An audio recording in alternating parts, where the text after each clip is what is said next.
The horribly public way in which Corporal Wood died, his lynching in front of the television cameras and through them the world, turned his funeral into an occasion for public mourning.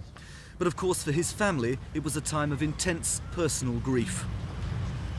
After his coffin was borne into St Peter's Church, Carshalton, by members of the 249 Signal Squadron, the church where Derek was christened 24 years ago, Reverend Rhys Prosser said feelings of anger and sorrow reached out across the country to touch people everywhere.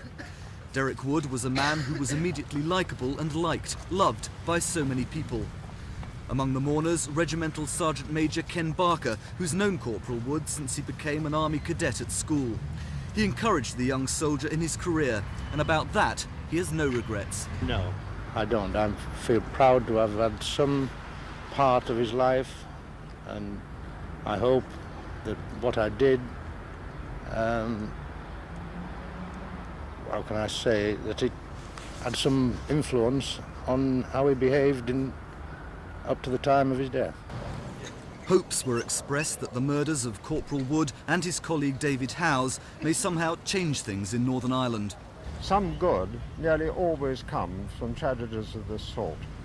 And I think the public awareness of what has happened and what is going on, and the fact that we are all here today in quite large numbers, I think is a matter of some hope for the future. I hope that it'll enable people to live together just that little bit better in the future.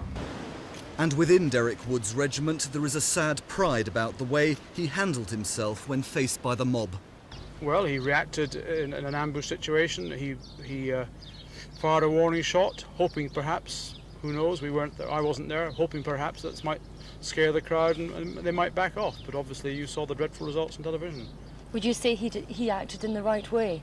He acted in a very brave way, a way which avoided further death and therefore avoided this cycle of more funerals and more emotion building up.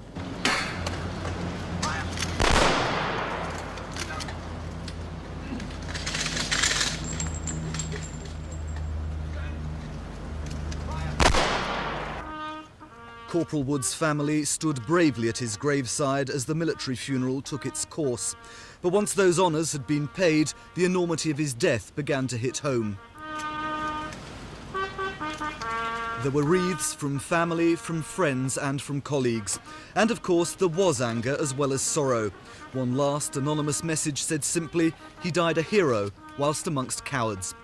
Paul Larsman, Thames News.